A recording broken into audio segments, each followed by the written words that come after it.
Hello, and welcome to episode 13 of The Witcher chapter by chapter book review, where I will go through a summary of what happened in the latest chapter and give my detailed thoughts on it. Today I'll be discussing story 6, Something More, the final story from book 2, The Sword of Destiny, or Sword of Destiny. I mix up the short story is called The Sword of Destiny, and the book it's called Sword of Destiny. So yeah, made boo-boo, whatever. So we did it. We made it to the end of another book. So that's exciting. I'm feeling pretty good about that. I can't believe how fast this is going. I really didn't think that it was going to feel as quickly as it's felt. But I mean, I upload one episode a week, so I guess it makes sense. It's just, I think life in general just feels like it's flying by. But that's a conversation for another time. Let's talk about The Witcher, shall we? So as usual, I'll start you out with a recap of what we talked about last episode, and then I'll summarize today's story, followed by a general one-woman discussion of what happened in the story, and then with some closing thoughts. So I'm just gonna kick it off right now with the recap. So we last left off with Geralt leaving Ciri, his child surprise, behind with the druid Mousak after stumbling upon her in Broccolon Forest, the forest inhabited and savagely defended by dryads, while he was there on a diplomatic mission for a king, petitioning for ownership over a portion of the forest.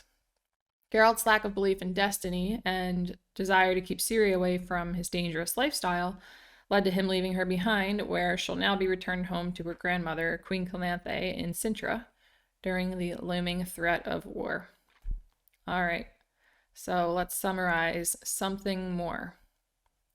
About a year from when we last saw Geralt, he is traveling through war-ravaged lands when he comes across a traveling merchant hiding under his stuck cart.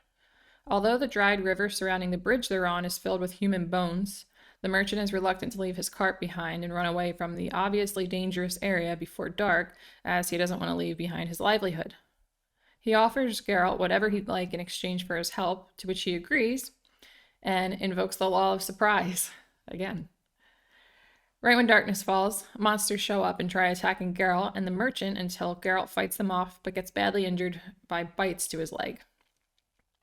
Geralt becomes unconscious and is later awoken on a cart with the merchant, whose name we now know as Yurga, and two of his workers trying to find him a healer. He has Yurga hand him one of his Witcher elixirs to help keep him alive. He goes back to sleep and begins to dream. He dreams of a memory of running into Yennefer at the fertility festival of Beltane, or May Day Eve. They spend some time together and agree that it's only for the night. They make love, and before they part at dawn, Yennefer advises Geralt to return to Cintra and not to give up this time. When Geralt awakens in Yurga's cart again, he learns while crossing a border, a customs officer recognized him and sent someone ahead to fetch him a healer. He then takes another elixir, falls asleep, and dreams of another flashback. This time he recalls 6 years after Ciri's birth, when he returned to Cintra to what at first seemed to be on a mission to claim her as his child surprise, although this was before he met her in Broccolon Forest and wasn't even aware she was a girl. He sees 10 children running around playing while he's talking to Mousak, who informs Geralt about Pavetta and Duny's demise. The druid escorts the Witcher to Queen Calanthe, who is not at all happy to see him, as she's very reluctant to give up her grandchild, especially after losing her daughter. She tells him of all of the children he saw playing, he was to choose one without knowing which one was her grandchild, and that would be the one he'd take with him to turn into a Witcher. But Geralt, as it turns out, isn't interested in claiming the child and renounces his right. He and Calanthe talk for a while and discuss things like how Witchers are made, which she knows about not by Geralt revealing what his code does not allow him to reveal, but by her own research. They also talk about Geralt's mother, how she abandoned him, and how even though he's a lot older than he appears, his mother is still alive and probably looks younger than he does since she's a sorceress. The two agree that Geralt will not take a child, and if destiny backfires for him acting against it, it'll backfire on him, not the child. They part ways for what Calanthe thinks may be the last time. Geralt wakes up again, this time in a clearing in the forest, being nursed back to health by a sorceress who is also a healer. It doesn't take long for Geralt to realize the sorceress is his mother, Vicenna. He plays coy for a little before revealing that he knows who she is and tries to guilt her for everything he's been through, like turning into a witcher as a result of her abandonment. He finally tells her he'll look into her eyes in the morning light, but she says he will not and uses magic to put him back to sleep. The story then cuts to Geralt and Yerga during their travels to Yerga's home.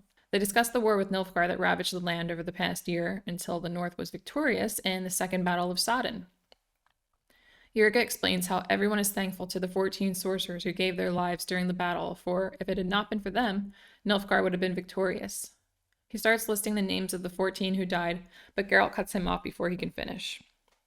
We next find Geralt ascending the hill where the battle took place, where a menhir was placed with the names of the 14 engraved. He's reading the names, recalling memories of the ones he knew, and when he's about to reach the final name, who he's sure is Yennefer, a young woman approaches. This woman is Death, and they discuss what happens when you die and how she doesn't take anyone, but takes them by the hand, so they're not alone in that moment. She tells him she's not taking him by the hand today, but one day they'll meet again. Shortly after she disappears, Yerga appears. He asks Yerga what the last name on the monument was, and fortunately, it was not Yennefer like Geralt feared. They continue traveling while Geralt recalls the memory of running into Dandelion around the time the war started. He was trying to board a ferry to take him across the Yaruga River, but with a large frantic crowd also trying to board, it didn't seem likely he'd be able to get on, and so he asked Geralt for help. Geralt agrees to help him to get across the river so he can avoid the Nilfgaardian forces that have been bent on absolute death and destruction, but informs his friend he won't be accompanying him as he has to ride to Sintra. It's then Geralt learns that Sintra and all of its people, including royalty, were destroyed and killed by Nilfgaard. As this takes place after Geralt and Ciri met in Brokilon Forest, Geralt knows that Ciri was there when this happened, and so he agrees to join Dandelion in crossing the river. As we return to the present day, Geralt and Yerga are arriving at the merchant's home, much to his wife's excitement. She informs him that she's taken in a little girl who was orphaned during the war. His sons return from playing to greet their father, accompanied by the aforementioned little girl, who is actually Ciri. She and Geralt embrace each other and agree to be together forever because she is his destiny and much more. Okay, I'm gonna be honest with you guys. I cried so hard when I read that ending. Oh my God. It's so emotional. It's so beautiful. All right, let's move on. Because I feel like I could cry again right now just thinking. I have goosebumps. Like, you can't see on camera if you're watching on YouTube, but yeah, I've got goosebumps just thinking about that ending. Boy, okay. So I want to start off the discussion by talking about the links between the last story, The Sword of Destiny, and this story, Something More. So Geralt had these visions when he was in Brokilon Forest, and they get further explanation in this story. So one of those visions or hallucinations, Geralt's return to Sintra and the discussion with Calanthe. So that was something that we saw him offering Calanthe the rose, and she was telling him, return here if you change your mind. And then he thought, I'll never return here. So we got to see what was going on around that moment in this story. Kind of important. Yennefer at Beltane was one of those other visions that he saw in Brokilon. So she was saying in that vision, she said too little, and she said something more is needed. So in this story, we learned that she was referring to destiny not being enough. So that's Geralt and Yennefer destined for each other. They're made for one another, but that's just not enough. And that's something that was kind of a callback to the story, The Bounds of Reason. That's the first story from Sword of Destiny, the dragon story. Villain Trettenworth, the dragon, tells them that they were made for each other, but it's just not meant to be.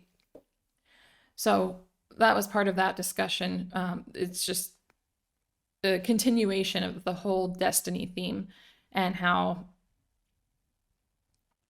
destiny alone isn't enough for two people to, I guess, be together. And the third vision that Geralt saw in Brokilon was Calanthe's death.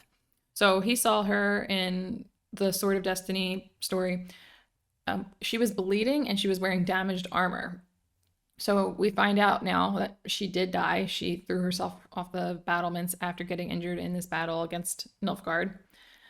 So Ciri's grandmother has officially passed away. So I thought that was pretty cool to think about. Not that she died, but that what Geralt saw was actually a prophecy, because at that point, and when he was in Brokilon, she was still alive. Calanthe was still alive. The whole war with Nilfgaard hadn't even started yet. So he saw two things that were memories, but it is kind of confusing to think about the timeline.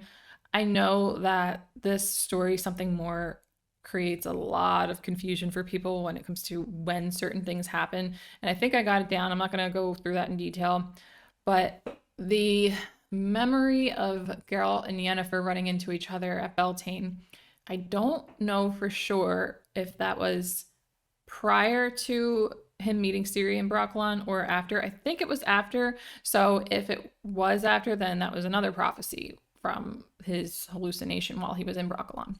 We'll talk about that a little bit more in a second. So going back to this discussion with Yennefer.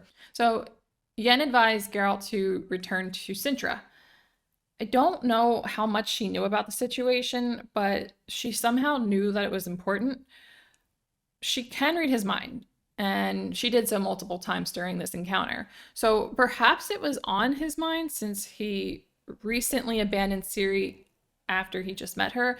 So that's why I'm thinking that's one of the reasons why I'm thinking that he didn't run into Yennefer until after he met Ciri.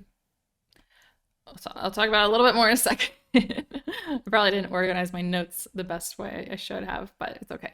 I think this will all kind of come together a little bit more in a minute. So this definitely did take place after Geralt went to Sintra and met with Calanthe. It's just the whole clarity about when it happened. And honestly, this probably isn't really even that important, but I just for the sake of trying to figure it out, because it's driving me a little bit nuts. And I think there are people that have figured it out and they know the exact answer, but I'm just going to talk about why I think it happened afterwards. Okay. Trying to get my thoughts organized here. Sorry. So Yen says to Geralt when they meet at Beltane that fell times are approaching. And we heard about the threat of war with Nilfgaard in the Sword of Destiny, which doesn't necessarily mean that that had to have happened after. It could have maybe happened right before. But Geralt, we know he was on his way to Sintra when he ran into Dandelion. And I'm thinking that he probably left for Sintra right after meeting Yen. But when we see him in Brokilon, he was on a diplomatic mission for King Venslab, so he wasn't on his way to Sintra. He wasn't even thinking about Sintra. So I just think that's why I think that the Beltane thing happened after he met Ciri. And I have kind of mucked this up so much right now that I don't even remember why I was talking about it. So screw it, let's move on. I think it is interesting though that he saw her and he was with her one more time after they had their final split in A Shard of Ice. So the law of surprise. I know that this is not the first time that this has come up in my podcast episodes.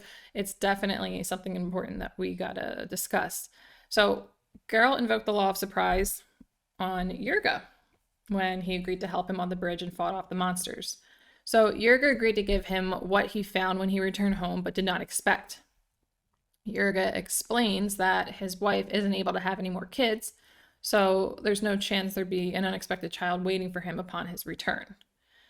What he does, because he's very grateful to Geralt for saving his life and fighting off those monsters, and he was able to bring his cart with his goods, whatever he was selling, back home, or, he was able to continue making money, whereas he would have either died or have ran away and then lost his cart and all of his goods.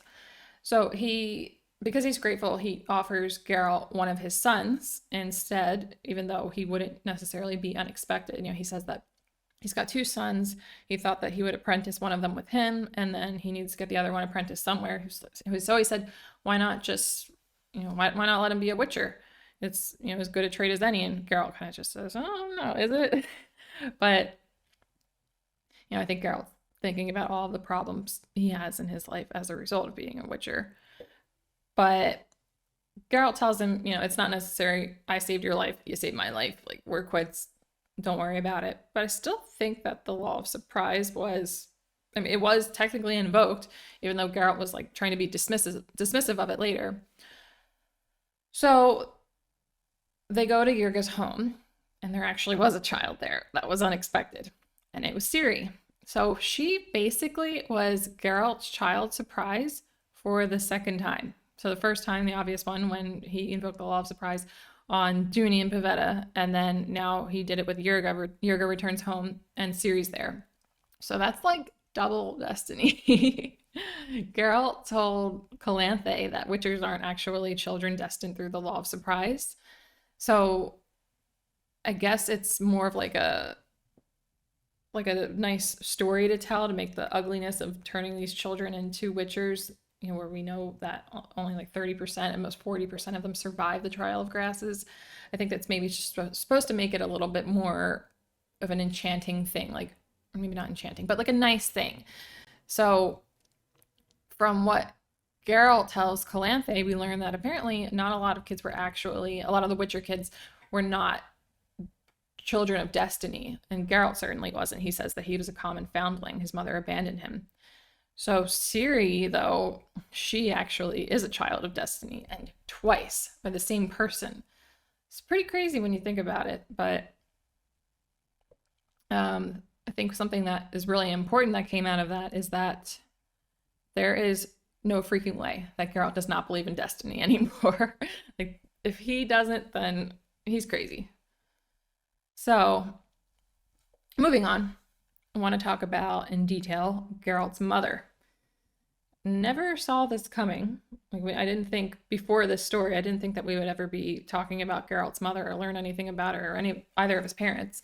But yeah, we learn a lot about her and we even get to meet her. So the first reference is during his conversation with Calanthe.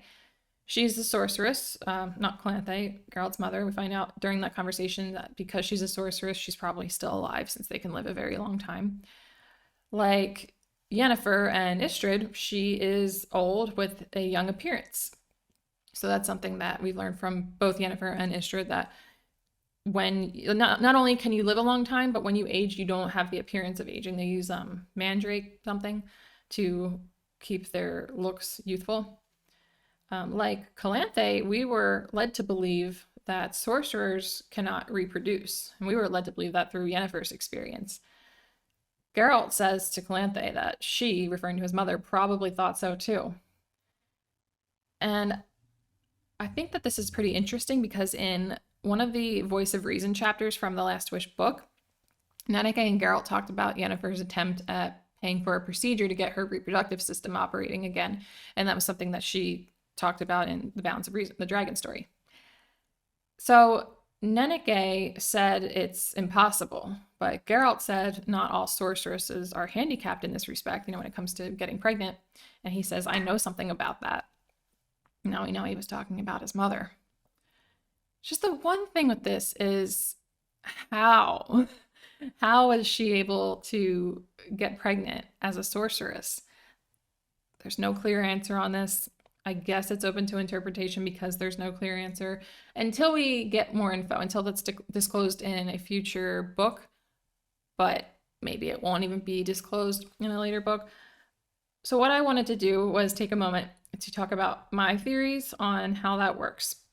So we can dismiss this later if it comes up, but if not, then we can just say, hey, maybe my theories are right.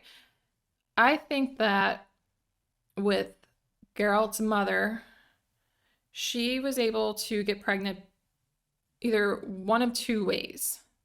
And this is just my theory, so if you have a different theory, let me know. I think you would have to let me know in the YouTube comments, though, because I don't think there's a way of commenting on individual podcast episodes in Spotify and Apple Podcasts, just FYI. So, okay, my first theory is that and I'm going to refer to just sorceresses, not sorcerers, so female magic people.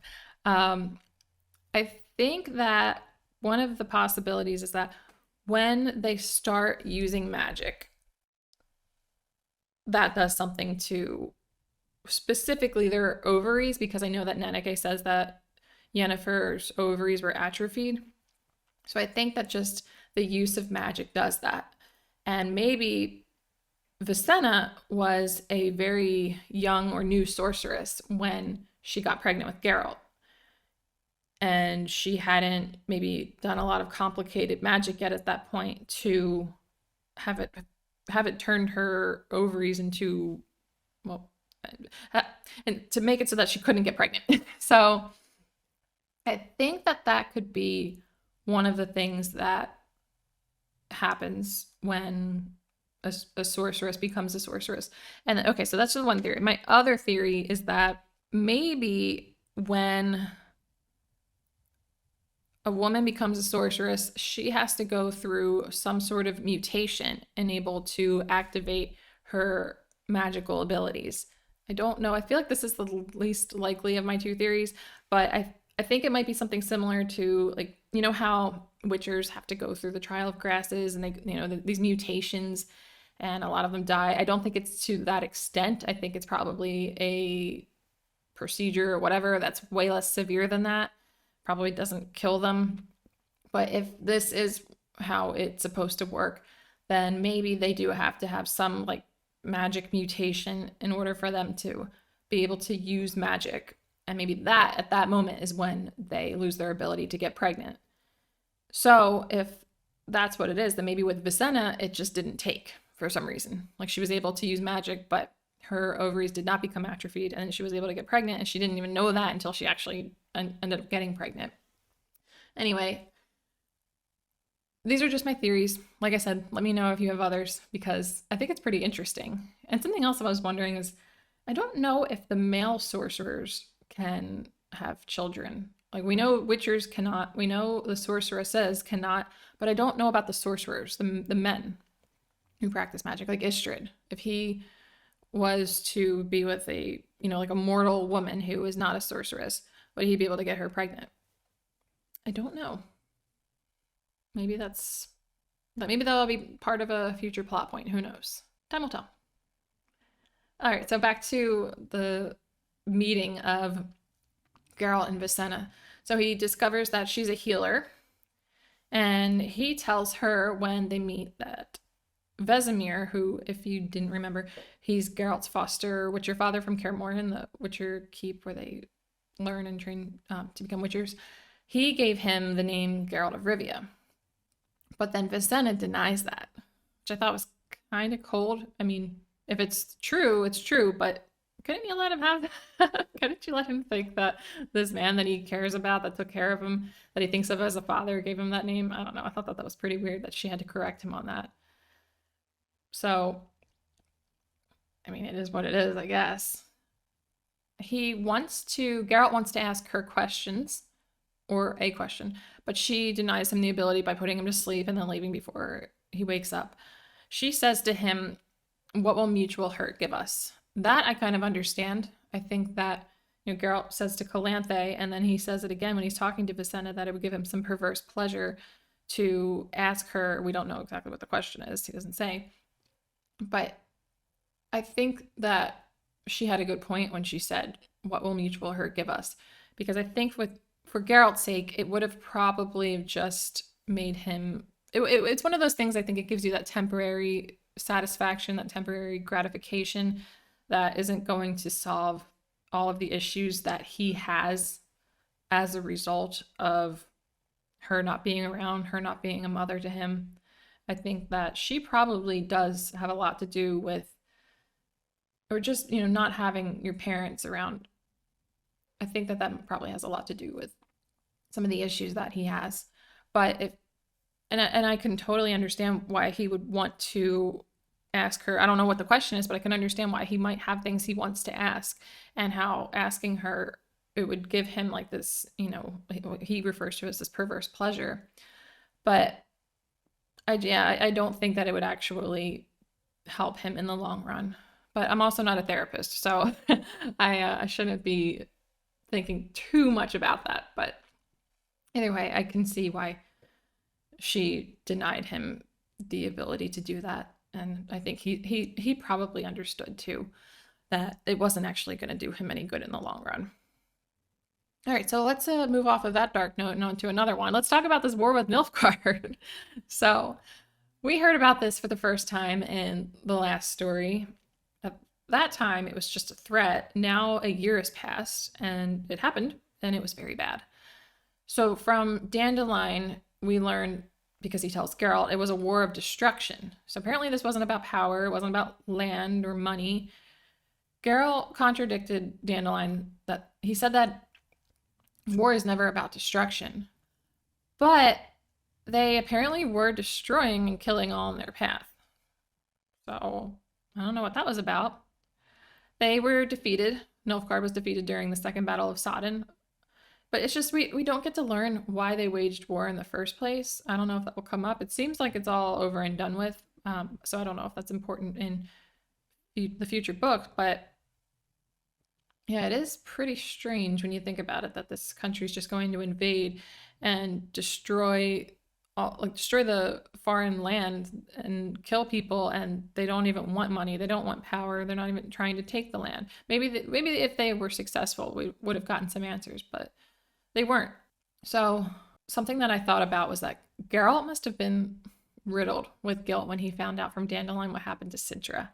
So he had the opportunity to take Ciri with him after leaving Broccolon in the Sword of Destiny story, but he didn't. That's really sad to think about, but also I wonder if he started thinking that it was a result of him spurning destiny, because that's something that's been brought up a few times, that Mousak says it.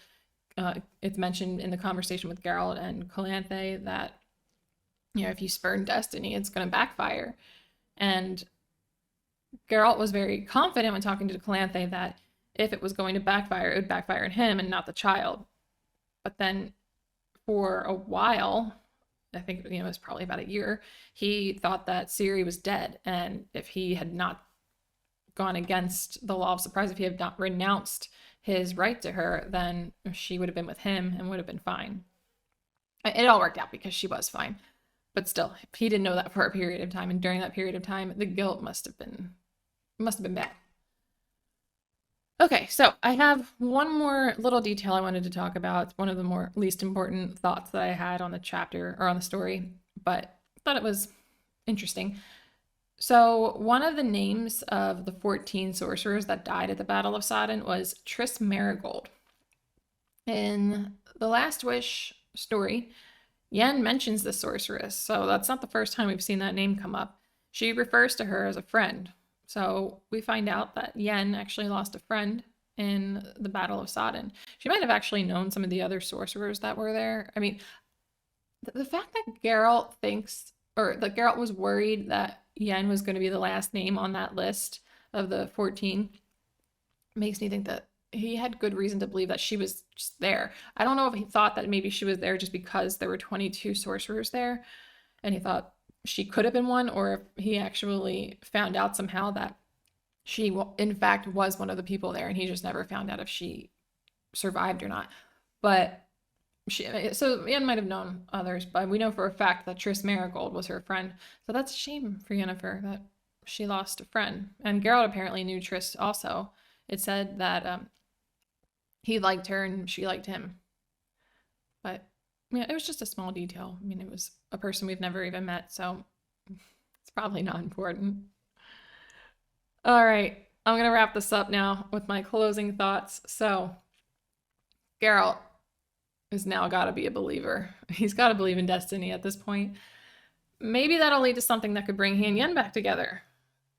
I know that she said something more is needed. I don't know if Ciri might be that something more.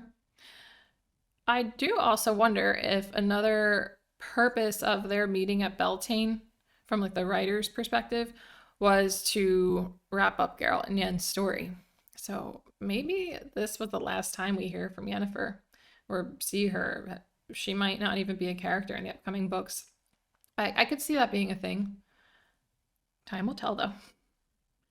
So, what are Geralt and Ciri going to do now that they're finally together? She can't go back home, of course. Geralt doesn't really have a home. He wanders around and he fights monsters. And he was reluctant to bring Ciri with him in the first place because he has a dangerous lifestyle. His job is very dangerous, and he says death dogs his footsteps.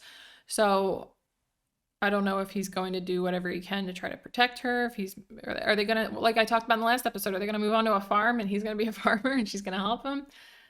I doubt it. I don't think there would be more books in the series about a farmer, so, and I don't think they would all be part of the same name. I don't think that the series would be called The Witcher, but maybe she's going to be a new little girl witcher. We will find out, because with the end of this episode, we have completed 2 books in this podcast series. And in the next episode, we're moving on to Blood of Elves. I'm so freaking excited. And that's all I got for you. So if you have listened this far, thank you so much. As always, I really, really appreciate you. And if you want to listen to this in a different place where you have listened to it today, just know that it is available on YouTube.